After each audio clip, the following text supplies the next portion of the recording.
Hi, welcome. My name is Melisa Uchida, And I'm Dagmar Bohlmann. and we are here from Yoga Masters Academy. We want to say hi to all of the new yoga teachers out there, and that we're here to provide some support. And community.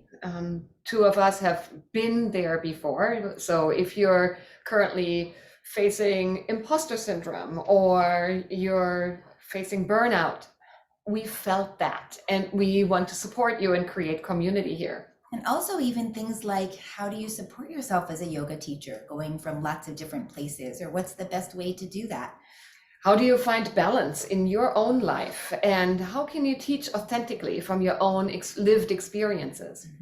So we're here to provide a community, and we really want to know what problems you're facing. We really want to know what issues do you see, and that's what our channel is about. We both have been teaching yoga teachers through a community college here.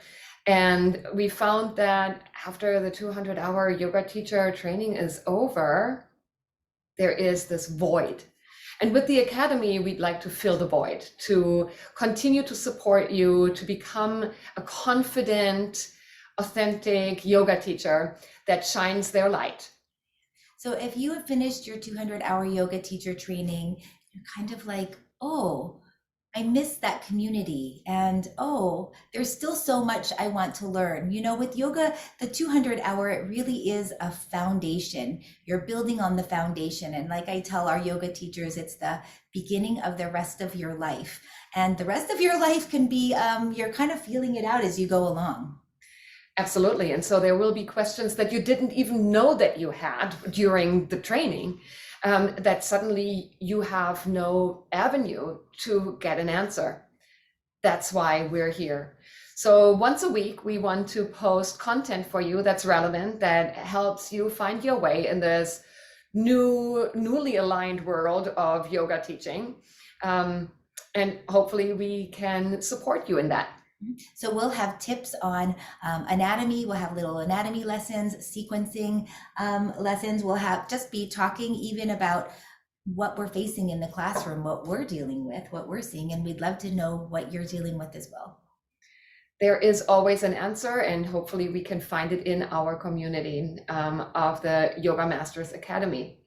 So tune in if this resonates with you, and make this part of your community, of your Sangha, because together we're better. Want to talk a little bit about your background? Sure. So I've been teaching group fitness for 30 years. Yoga got me to and through 2 hip replacements. And I've been teaching in different countries. I'm from Germany originally, but I started teaching first when I moved to Canada, and then continued teaching in Wisconsin and in Nevada. And now Melisa and I met here in Maryland. We live just north of Baltimore. In addition to teaching yoga, I'm also a mindful outdoor guide. I teach Pilates, and I used to teach everything pretty much on the group fitness schedule. So leading groups from the front, I know, can be pretty lonely, because as teachers, we don't have a community to fall back on. And Melisa and I used to see each other just in passing. And those few minutes after my class and before hers, or vice versa, were so meaningful to us, just not to feel so alone, that we thought we'll bring this idea of connectivity to the screen, as we're all learning to navigate this yoga world together, both on the screen and off.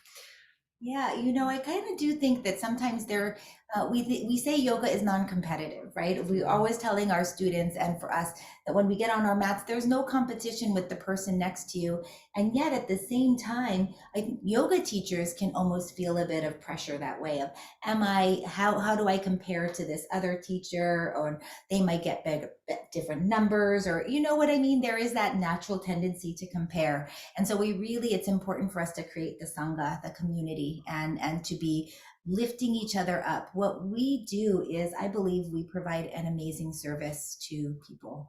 We're helping to raise humanity at a time when people are stressed, people live in fear, people are depressed, they're feeling isolated, and a lot of the world has been traumatized. So what we do is we provide a safe space for people to get to know themselves.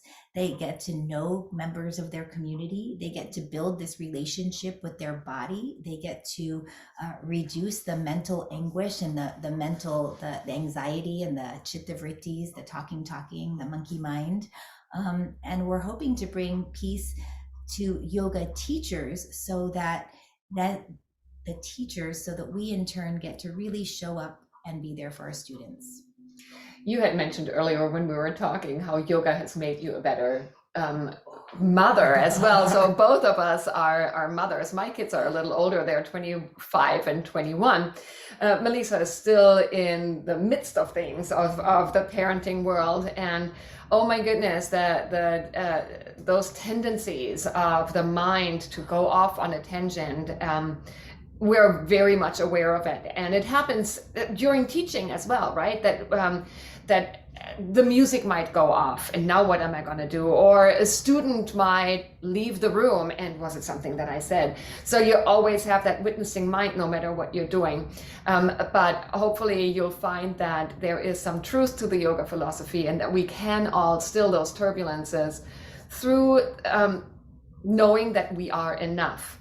But enough about me. Tell us a little bit about you. What is your background? So I found yoga when I was about 23 and I was going through a breakup. I had just quit drinking and smoking. I was a party girl. I was a super rebel, in and out of a lot of trouble as a teenager. My parents are just floored that I'm even alive and made it this far. But I found yoga at a time that I was really kind of lost. I was switching my identity, going from this party person, newly sober, and going through a breakup, and it was exactly what I needed. I started off spinning, and I was a spin teacher at the gym, and someone said, come to this power yoga class. And I thought, oh, why would I want to do that? But, I went, and it was the most incredible thing. There were 30 or 40 people in the room.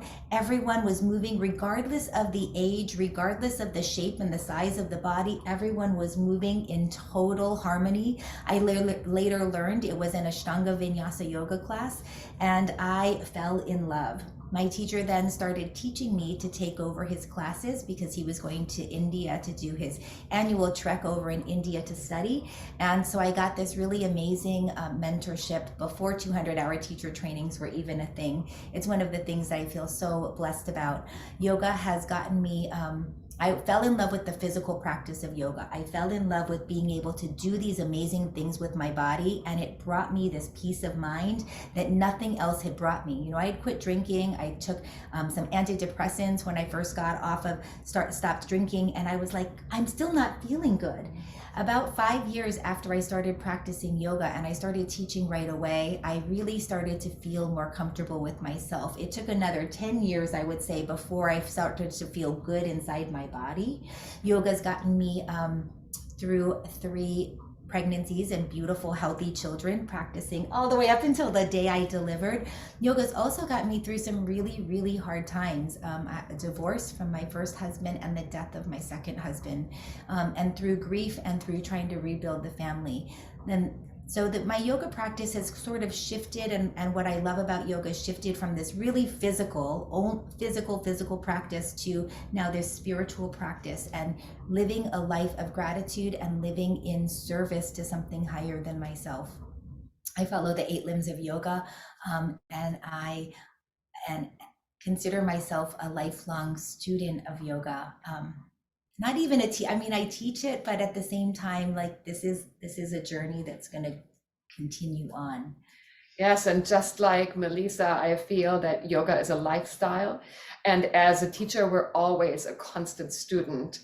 So it is your 200-hour teacher training is just the beginning. It opened the book And yeah, just like Melisa, I'm also teaching a vinyasa style. My original teachers were Eddie Modestini, an Iyengar yogi, and his then wife, Nikki Duane. And I only took a 40-hour teacher training back in the day. But then I trained 200 hours with Kim Manfredi, and I went to India for my 500-hour teacher training. India light though, I went to Goa. It was really beautiful. But, anyway, here we are, and we want to share our experience with you because that's how we create ripples. And each of you needs to know that when you stand in front of a room and everybody is in Shavasana at the end of the class, it was you who guided them to that place of feeling better about themselves. Now, we want to be there for you to feel better about yourself. So please reach out to us. We are going to post an email below and send us your questions so we can create relevant content. Thank you so much for joining us and for being a part of our Sangha, for being a part of this community, and for being a light worker, for spreading peace and love. So truly, when we do say namaste, it means the light inside of us recognizes that there is a light inside of you, and let us create that sense of oneness. Thank you. Thank Namaste. you.